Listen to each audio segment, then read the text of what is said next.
با تازه‌ترین تولد تاجیکستان جهان شما را در برنامه اخباری آزادی آشنا می‌کنیم. سلام بینندگان عزیز، موضوع امروز 19 دکبر از این قرارند. پوتین درباره کشتار قابلجان علیف 10 ساله حرفی نگفت. پرزیدنت روسیه در نشست سالانه‌اش اساساً درباره جنگ در اوکراین و دستاوردهایش صحبت کرد. اما در هر صورت ما از طرفهای گوناگون از جمله رژیم کیف بعضی اشاره ها را به ضرورت مکالمه می‌بینیم و احساس می‌کنیم. کمیسیون بین‌المللی آمریکا در مورد آزادی‌های دینی برای در زندان‌های تاجیکستان نگهداری محبوسان مذهبی نگرانی کرده است. و اقبال سولیف که خود را داخان و جنبرار عنوان می‌دهد و گویا با یک نگاه و لمس کردن بیماران را شفا می‌بخشد، با جرم عوام فریبی به 10 روز حبس محکوم شد. ولادیمیر پوتین روز 19 دکبر در ملاقات ویژه مستقیم سال 2025 را نتیجه گیری کرد. در این برنامه پرزیدنت روسیه به سوال خبرنگاران و همساکنان پاسخ داد. توجه اساسی او در صحبت‌های امروزه به جنگ در اوکراین روانه شده بود. ولی رهبر روسیه اویدی کشتار بیرحمانه خواننده 10 ساله تاجیک در روز 16 دکبر که تاجیکستان و مردم گوشه‌های دنیا را تکان داد یاد هم نکرد.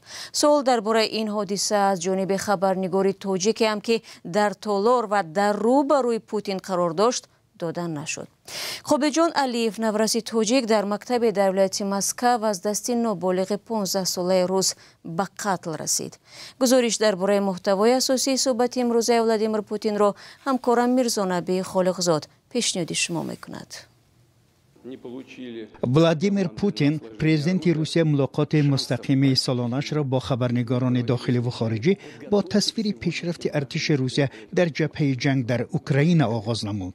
او هیچ اشاره نکرد که کرمل بهر رسیدن به صلح به کدام سازش و یا گذشته آماده است. در این ملاقات عنعنوی نتیجه گیری از سال 2025 که 19 دکبر دایر شد و زمانی راست میاد که پرزیدنت امریکا دونالد ترامپ تلاش دارد تجاوز نزدیک به 4 ساله روسیه به خاک اوکراین را خاتمه بخشد. امسال این ملاقات چند ساعت مستقیم در شبکه‌های تلویزیونی روسیه پخش شد و در آن پوتین بار دیگر تکرار کرد که کشورش در جنگ با اوکراین پیش دستی دارد و مسکو تمام وظیفه‌های در نزدش گذاشته را اجرا خواهد کرد. پوتین جانب اوکراین را سببگار بنبست مذاکرات صلح نامید. آنها آن زمان هم نخواستند و بعد در استانبول هم نمیخواستند. ابتدا موافق بودند و به سندها امضا گذاشتند، سپس از همه سازش‌ها دست کشیدند. حاضر هم از ختم نزاع با واسطه تشبس‌های آسایشته خود را کنار می‌کشند. اما در هر صورت ما از طرف‌های گوناگون از جمله رژیم کیف بعضی اشاره‌ها را به ضرورت مکالمه می‌بینیم و احساس می‌کنیم.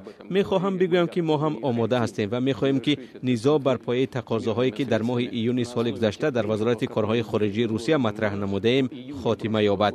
یعنی رفع سبب‌های ابتدایی سرزدن نزاع باید برطرف کرده شوند. این در حالی است که ولادیمیر زلنسکی رئیس جمهوری اوکراین بارها گفته است که کشورش برای مذاکرات صلح آماده است، ولی مسکو کار را کشال می‌دهد و برای پایان دادن به جنگ میل نشان نمی‌دهد. چند ساعت پیش از ملاقات پوتین اتحادیه اروپا در مورد استفاده مبلغ‌های حبس شده روسیه به موافقت نرسید. طبق پیشنهاد میبایست این پولها برای اقتصاد اوکراین صرف میشدند. با جای آن اتحادیه اروپا تصمیم گرفت که به کیف قرض امتیازناک برابر با 90 میلیارد یورو تقدیم کند. این گزارش از نشست سالانه ولادیمیر پوتین بود. اما اگر به حادثه کشتار قابلجان علیف 10 ساله برگردیم، دادگاه منطقه تیوری ولایت مسکو نورسی متهم به قتل او را 2 ماه به حبس گرفت. در این مدت باید پرونده تیموفی 15 ساله از روی ماده‌ای کشتار نابالغ بر اساس نفرت یا دشمنی ایدئولوژی، نژادی، ملی یا دینی تفتیش شود. قانونگذاری روسیه برای این اتهام از 8 تا 12 سال زندان یا حبس ابد را پیش بینی می‌کند. یک سازمان آمریکایی که وضع آزادی‌های دینی را در جهان بررسی می‌کند، وجود زندانیانی به اصطلاح دینی را در تاجیکستان تنقید نموده است. کمیسیون آزادی‌های مذهبی باور دارد که بخشی از آنها فعالیت آسایشته دینی داشته ولی با اتهام افراط‌گرایی به محبس انداخته شدند. این در حالی است که مقامات تاجیکستان همواره از آزادی دین صحبت می‌کنند. تفصیلات خبر در گزارشی همکارم کایمرسیتا. یک سازمان معتبر آمریکایی آن گروه شهروندان را که در تاجیکستان برای باورهای دینی خود بازداشت و زندانی شدند محبوسان مذهبی نامیده است. با باور کمیسیون بین المللی آمریکا در مورد آزادی‌های دینی، آنها فعالیت آسایشته داشته ولی در دایره مبارزه دولت با افراط‌گرایی دستگیر و محکوم شدند. این کمیسیون تاجیکستان را از سال 2012 برای پیوسته و به طور جدی محدود کردن آزادی دین در رویخط کشورهای مورد نگرانی خاص جای می‌دهد. دپارتمنت دولتی و یا وزارت کارهای خارجه آمریکا نیز دوشنبه را از سال 2016 در همین رویخط نگاه می‌دارد. آصف محمود، معاون رئیس کمیسیون بین المللی آزادی‌های مذهبی، در یک پادکست از روز 18 دکبر گفته است حکومت امام علی رحمان فعالیت دینداران را پرره زیر نظارت دارد و حقوق همه گروه‌ها را به آزادی دین پایمال می‌کند. اقتباسی را از سخنان او می‌آوریم که گفته است حکومت جامعه دینی را تهدید به قدرت خود می‌بیند و برای جنایی اعلان کردن فعالیت‌های مستقل دینی قانون‌های خود را به کار می‌برد. به نظر آصف محمود، حکومت تاجیکستان بیشتر مسلمان‌هایی را که از اسلام حنفی به اصطلاح رسمی دور می‌شوند و پیروان اسماعیلی را با اتهام‌های ساخته افراط‌گرایی مورد هدف قرار می‌دهد. او میگوید کمیسیون آزادی‌های مذهبی در حال حاضر قضیه کمش 14 کس را در تاجیکستان پیگیری دارد که برای فعالیت‌های دینی دستگیر و زندانی شدند، ولی به باور او شماره واقعی آنها زیادتر از این است. در یک سال اخیر مرگ دست کم 2 روحانی در زندان‌های تاجیکستان ثبت شده است. مظفر دولتمیرف، روحانی اسماعیلی از ولایت مختار کوهستان بدخشان که سال 2022 با اتهام افراط‌گرایی به 5 سال زندان محکوم شد و تابستان امسال در محبس درگذشت. زبیدالله رازق روحانی و یکی از چهره‌های شناخته حزب در تاجیکستان ممنوع نهضت اسلامی که دستگیر و زندانی شده بود، ماه سپتامبر امسال فوتید. کمیسیون بین المللی آمریکا در مورد آزادی‌های دینی هر سال وضع دینداران را در گوشه‌های جهان از جمله تاجیکستان ارزیابی می‌کند.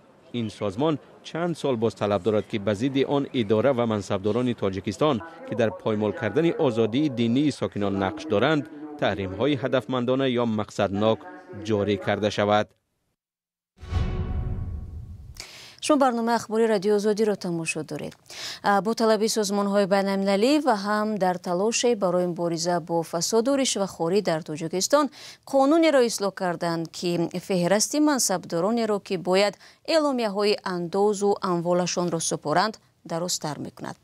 وکیلان مجلس نمایندگان هفته گذشته طرح اصلاح شده قانون درباره مقاومت با کروپسیا را تکمیل نمودند که منصبداران دولتی را عهده‌دار می‌سازد ذره از ثروت و اموالشان را پنهان ندارند و در اعلامیه انداز نویسند. همکارم طاهر سفر این موضوع را پیگیری کرد و قبل از برنامه با او در همین باره صحبتی داشتم و نخست از اصلاحات در این قانون پرسیدم.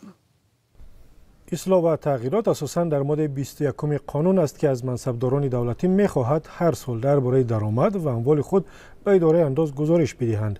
در این ماده در قانون پیشینه که فقط از 5 بند عبارت است آمده است رهبران مقامات دولتی عهده دارند هر سال دایر به وضع مال و ملکی خود به مقامات بالایی و عاید به درآمد به مقامات انداز معلومات پیشنهاد نمایند. اما در طرح نو فهرست منصبدارانی که باید اعلامیه‌های انداز و داروهای خود را حتما بسپارند بسیار وسیع‌تر شده است. از جمله حساب کارمندان بانک ملی، مقامدارانی که در خارج کار می‌کنند و هم منصبداران تمام مؤسسه‌ای که در آنها حصه دولت نه کمتر از 50% را تشکیل می‌دهد. این منصبداران اعلامیه‌های خود را باید تا روز 1 اپریل سپارند.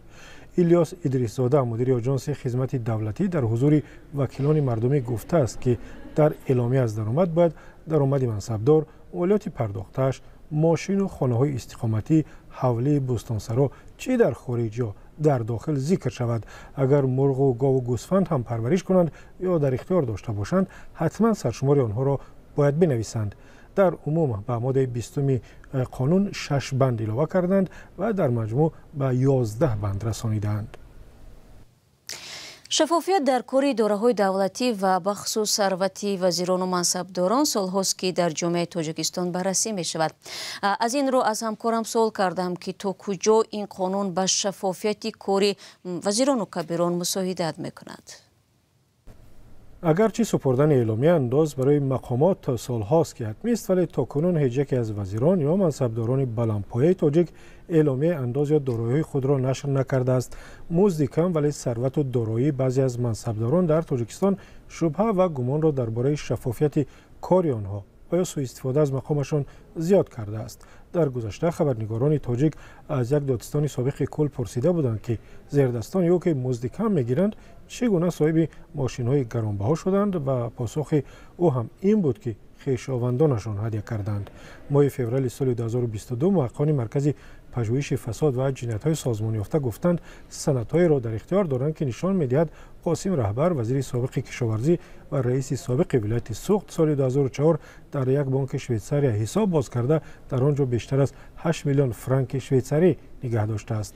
با وجود شبهه و گمان زیاد که به این زودی‌ها منصبداران تاجیکستان اعلامیه‌های خود را جامعه هم نشان بدهند، الیاس ادریس‌زاده رئیس آژانس خدمت دولتی تاجیکستان در گذشته گفته است که بررسی‌ها درباره عاموی کردن معلومات درباره دارایی منصبداران ادامه دارند، اما قرار نهایی کی قبول می شود معلوم نیست. تشکر از همکارمان طاهر سفر که درباره طرح اصلاح شده قانون درباره مقاومت با کروپسیا در تاجیکستان معلومات داد.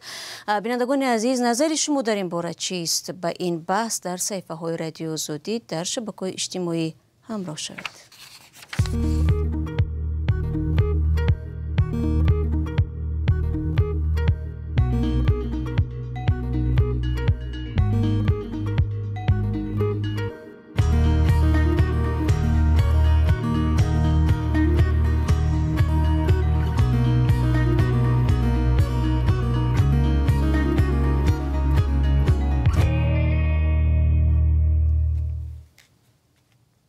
برنامه را ادامه میدیم. دادگاه جنایتی شهر قوقند روز 17 دکبر اقبال سولیف رو که خود را داخان و جنبرار عنوان میدهد و گویا با یک نگاه و لمس کردن بیماران را شفا میبخشد به 10 روز حبس محکوم نمود. دادگاه معلوم کرده است که نامبرده صرف نظر از آن که اجازت مشغول شدن به طبابت مردمی را نداشته است، به کار و به اصطلاح عوام فریبیش ادامه داده است.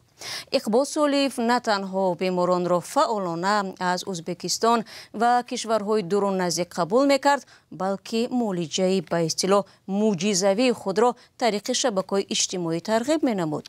ماه‌های گذشته در نوارهای نشر نموده سولیف چندین زنان تاجیک نیز نشان داده شده بودند که برای خلاص گشتن از دردهایشان به نزد او رفتند. در تاجیکستان هستید؟ از کجا؟ از دوشنبه؟ از شما فقط اخلاص لازم است. شفا را خدا می‌دهد.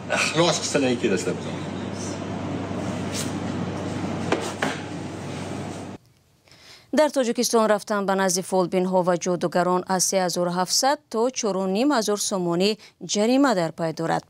آنهایی که به این کار مشغولند از 6 تا 7500 سومانی جریمه می شوند و در صورت تکرارا صادر کردن عملشان می توانند زندانی گردند. و یک خبر دیگر، یک منبع در حکومت طالبان درگیری دو شب پیش در ولایت بدخشان افغانستان را تصدیق کرده گفته است که سربازان آنها بر یک مخفیگاه جنگجویان داعش یا گروه تروریستی دولت اسلامی حمله کردند. این منبع که نخواست نامش افشا شود به بخش افغانستانی رادیو آزادی گفت این مخفیگاه به کسان مربوط بود که در حمله های اخیر به شهروندان چین در تاجیکستان دست داشتند. پیش از این رسانه‌های نزدیک به طالبان از جمله المیرصاد گزارش دادند که نیروهای طالبان شب سه‌شنبه عملیاتی را علیه یک مخفیگاه داعش در شهر فیض‌آباد مرکزی ولایت بدخشان انجام دادند. دوستان مهربان، رسیدیم به پایان برنامه اخبار آزادی. سپاس که ما را همراهی کردید. برای شما استراحت خوب می‌خواهیم. خود را احتیاط کنید و خدا نگهدار.